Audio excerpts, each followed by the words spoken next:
வர்ற பௌர்ணமி அன்னைக்கு ஏப்ரல் 1 காலையில் 9:10 டைமுக்கு ஸ்ரீ மகேஸ்வரி சமேத மகேஸ்வரர் மூர்த்திக்கு திருக்கல்யாண உற்சவங்க. எங்கன்னு பார்க்குறீங்க, வாங்க வீடியோக்குள்ளே போகலாம். Hi, hello friends, good morning. Avadi bus ஸ்டாண்ட்லேருந்து HF டேங்க் ரோடு வழியாக வந்தீங்கன்னா அஜய் ஸ்டேடியம் சிக்னல் வரும். சிக்னல்லேருந்து நீங்கள் CRPF கேம்ப் ரோடு வழியாகவும் வரலாம், இல்லாட்டி கோயில் பதாகை வெள்ளனூர் வழியாக வந்தும் வரலாங்க. ரெண்டு பக்கம் வந்தாலும் இந்த ஹைவே ரோடுக்கு போகிற ரோடு வந்து கனெக்ட் ஆகும். அதிலிருந்து நீங்கள் Veerapuram main road, Veerapuram police camp main road வந்தீங்கன்னா இந்த ஹைவே பிரிட்ஜு வந்து உங்களுக்கு தெரியுங்க. இந்த பிரிட்ஜுக்கு கீழே நுழைஞ்சி ஸ்ட்ரெயிட்டாக போனோங்க. ரைட்டு லெஃப்ட்டு எங்கேயும் திரும்ப வேண்டாம். ஸ்ட்ரெயிட்டாக போனீங்கன்னா ஒரு 200-300 மீட்டர்லேயே உங்களுக்கு இந்த கோயில் லெஃப்ட் சைடில் உங்களுக்கு தெரியும். வீரபுரம் ஸ்ரீ தண்டாயுதபாணி சுவாமி திருக்கோயில் தாங்க இது. இந்த கோயிலுக்கு நானும் என் பசங்களும் மட்டும்தாங்க போயிருந்தோம். எங்கள் வீட்டுக்காரர் வரல, அவருக்கு டியூட்டி பிஸின்றதுனால அவர் வரல. நான் வந்து இது சின்ன கோயிலாக இருக்கும்னு நினச்சேன். ஆனால் வந்த பிற்பாடு தான் தெரிஞ்சது இது ரொம்ப பெரிய கோயில் தாங்க இது. கோயிலோட ஃபுல் வியூ பாருங்கள். ஃபஸ்ட்டு கேட்டுக்கு உள்ளே நுழைஞ்சோடனே ஃபஸ்ட்டு மகா கணபதியை பார்த்துட்டு தாங்க அப்புறம் உள்ளே போகிற மாதிரி இருக்குது. அந்த கோயிலோட கொடிமரத்தை பார்த்தே கொஞ்சம் நேரம் வியப்பாயிட்டேன். அவ்வளோ பெரிய கொடிமரமாக இருந்ததுங்க. இந்த கோயில் புதுசாக கட்டியிருந்தாலும் புராண கால கதையோட கொஞ்சம் தொடர்புடையதுன்னு சொல்லலாம். 1969 ஸ்ரீ மௌனகுரு சாமிகள் இந்த இடத்துல ஒரு மாமரத்தை அடியில் தவம் பண்ணிகிட்டு இருக்கும்போது மயில் மீது முருகர் வந்து காட்சி கொடுத்ததா சொல்லப்படுது.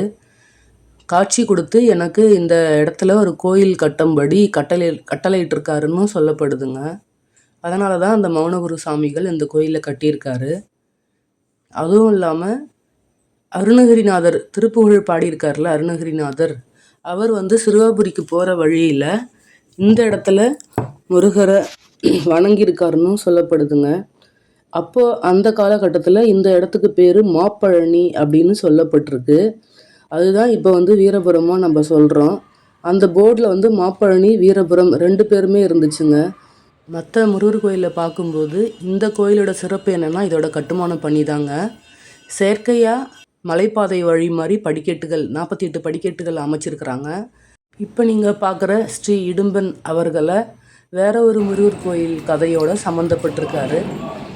அதை பற்றி நீங்கள் கமெண்ட்டில் யாருக்கு தெரியுமோ அவங்க வந்து எனக்கு கமெண்ட்டில் சொல்லுங்கள்.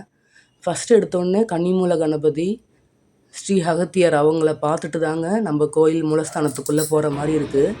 ஜன்னல் வழியாக பார்த்தீங்கன்னா அந்த ஹைவே ரிங் ரோடு பிரிட்ஜு தெரியுதுங்க. அந்த பிரிட்ஜே கீழே இருக்கிற மாதிரி தான் தெரியுது. வாங்க கோயிலுக்குள்ளே போகலாம். உள்ளே போனதுமே மூலஸ்தானத்தோடைய சுவரோட வெளிப்பக்கத்தில் 6 படை வீடுகளில் இருக்கக்கூடிய முருகருடைய சிலையும் வச்சுருந்தாங்கங்க.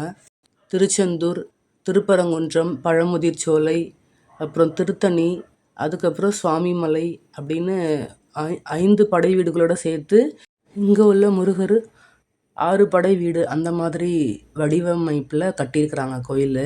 இங்கே உள்ள முருகர் சிலை வந்து 5 அடி உயரத்தில் இருந்ததுங்க. முருகரை பார்க்கும்போது ரொம்ப சந்தோஷமாக இருந்தது. அதாவது ராஜ அலங்காரத்தில் இருந்தாருங்க. நாங்கள் போகிற நேரத்துக்கு விபூதியால் முகம் ஃபுல்லாக பூசிவிட்டு அலங்காரம் பண்ணி தலைப்பாகையெல்லாம் வச்சு ரொம்ப கம்பீரமாக அழகாக இருந்தாருங்க.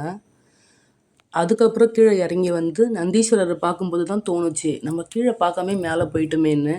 மேலே உள்ள மூலஸ்தானத்துக்கு நேராக கீழே வந்து சிவபெருமான் ஸ்ரீ மகேஸ்வரராகவும் பார்வதி தேவி ஸ்ரீ மகேஸ்வரி தேவியாகவும் இங்கே வந்து காட்சி கொடுக்குறாங்க நமக்கு. அதுக்கப்புறம் இந்த மௌனகுரு சாமிகளுடைய குருபீடத்தை பார்க்குறோம். அதுக்கு பின்னாடி தான் அந்த ஸ்தல விருட்சம் இருக்குது. இப்போ ஒரு போர்டு தெரியும் பாருங்கள். இந்த போர்டில் உள்ளவர் தான் மௌனகுரு சுவாமிகள். இவருக்கு இந்த மௌனகுரு சுவாமிகள் அப்படின்னு ஏன் பேர் வந்ததுன்னா, இவர் இந்த கோயில் இருக்கிற இடத்துல ஒரு குகை இருக்குது. அந்த குகை வந்து 15 அடி ஆழம் இருக்குங்க. அதுக்குள்ளே தான் போய் இவர் தவம் புரிவாராம்.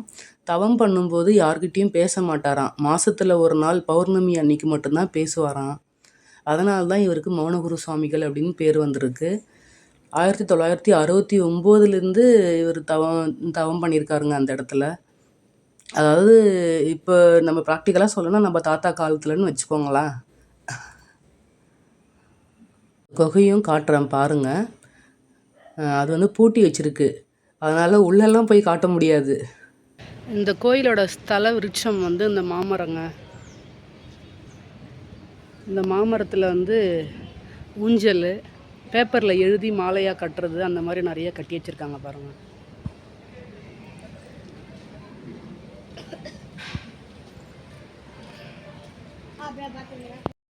தொட்டிலில் இந்த குழந்தை இல்லாதவங்கம்மா, ரொம்ப வருஷமாக குழந்தை இல்லாமல் இருக்கிறவங்க வேண்டிக்கிட்டு இந்த மாதிரி தொட்டில் வாங்கி கட்டுவாங்க. கட்டினாங்கன்னா குழந்தை பிறக்கும் சீக்கிரம். அதுக்காக தான். ஈஸ்வர், இந்த பூனையை பாரு.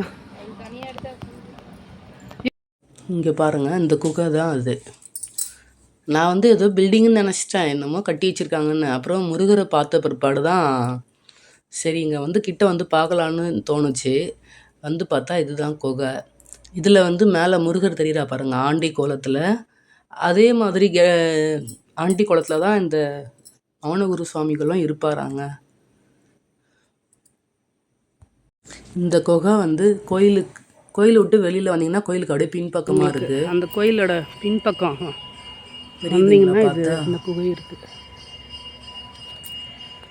இந்த சித்தர் பீடம், குருபீடம் காமிச்சால, அதுலேருந்து ரைட் சைடில் பார்த்தீங்கன்னா அன்னதான கூடம் தெரியுதுங்க. இதுதான் அந்த அன்னதான கூடம். இது வந்து இப்போ பார்க்குற கோயில் வந்து மௌனகுரு சுவாமிகளுடைய தியான பீடம்னு போட்டிருக்கு பேர். உள்ளே போனீங்கன்னா மௌனகுரு சுவாமிகளுடைய சிலை, மூலஸ்தானத்தில் எப்படி முருகர் சிலை இருக்கும் அந்த மாதிரி அவருக்கு சிலை வச்சுருக்குறாங்க உள்ள. இதுக்கப்புறம் நவகிரகம் இருக்குது. பக்கத்துலேயே வந்து ஸ்ரீ ஆஞ்சநேயர் அவரும் இருக்காருங்க. இதுதாங்க ஆஞ்சநேயர் ஆலயம். எல்லா இடத்துலையுமே தனித்தனியாக தீபம் ஏற்றுறதுக்கெல்லாம் இடம் வச்சுருக்குறாங்க. முருகருக்கு, சிவபெருமானுக்குன்னு தனித்தனியாக இடம் இருக்குது. கோயிலோட பின்பக்கம் போகலாம் வாங்க. லேட்டாக வந்தோம் கோயிலுக்கு, அதனால் வந்து பொறுமையாக வீடியோ எடுக்க முடியல. கோயிலுக்குள்ளே போகும்போதே வேகமாக கோயிலுக்குள்ளே போய் சாமி பார்த்துட்டோம். முருகரை ஃபஸ்ட்டு பார்த்துருவோம், அப்புறமா கூட வீடியோ எடுத்துக்கலான்ட்டு விட்டுட்டேன் நான். ஏன்னா வந்தது 11 மணிக்கு தான் நான் கோயிலுக்கு வந்தேன். அப்புறம் கோயில் மூடிட்டாங்கன்னா சாமியும் பார்க்க முடியாதுல்ல, அதனால தான், வேறு ஒன்றும் இல்லை. சரிங்களா? கோயிலுக்குள்ளே வீடியோ எடுக்கிறதுக்கும் பர்மிஷன் இல்லைன்ட்டு போர்டு போட்டிருக்காங்க. அங்கேருந்து அங்கங்கே போட்டிருக்காங்க. வீடியோவும் கோயிலுக்குள்ளே எடுக்க முடியல என்னால். முடிஞ்ச வரைக்கும் ஒரு சில கிளிப்ஸ் மட்டும் வெளியில் மட்டும் எடுத்துருக்கிறேன். முக்கியமாக மூலஸ்தானத்தில் எடுக்கக்கூடாது, நான் மூலஸ்தானத்தில் எடுக்கலை. அதனால் வெளியில் உள்ள எல்லா சாமியுமே முடிஞ்ச வரைக்கும் எடுத்துட்டேன். சரிங்களா? இது கோயிலோட பின்பக்கம். நான் ஏன் இவ்வளோ முடியாமல் பேசுகிறேன்னா, கால் சுடுதுங்க. 11 மணி வெயில், முடியல. இதுதான் காடு மாதிரி இருக்குது. சாமி பார்த்துட்டோங்க முருகரை. இன்றைக்கி சனிக்கிழமைங்கிறதுனால கூட்டம் இல்லை. ஆனாலும் நாங்கள் வந்தது லேட் ஆகிடுச்சு. 11 மணிக்கு தான் வந்தோமா, அதனால் லேட் ஆகிடுச்சு. நல்ல பெரிய கோயில் தான். நானும் இதுதான் ஃபஸ்ட் டைம் வரேன். ஆவடிக்கு வந்து 3 வருஷம் ஆயிடுச்சு. வரணும்னு பார்க்குறேன், ஆனால் எனக்கு வரத்துக்கு முடியல. இன்றைக்கி தான் நானே இந்த கோயிலுக்கு ஃபஸ்ட் டைம் வந்திருக்குறாங்க. முருகர் கூப்பிட்டா தான் வர முடியும் பொழுது நம்மளால். வந்து அர்ச்சனையும் பண்ணிட்டேன் பாருங்கள். தேங்காய், பூ, பழம் அர்ச்சனையும் பண்ணிட்டேன். இந்த கோயிலில் தாங்க வர்ற பௌர்ணமி அன்னைக்கு காலையில் 9:10 டைமில் சிவபெருமானுக்கும் பார்வதி தேவிக்கும் கல்யாண உற்சவம் நடக்குது. முடிஞ்சவங்க வந்து பார்த்துட்டு போங்க. இந்த கட் அவுட்லேயும் அதுக்கான டீட்டெயில்ஸும் இருக்குது, படித்து பார்த்துக்கோங்க. தேங்க்ஸ் ஃபார் வாட்சிங்.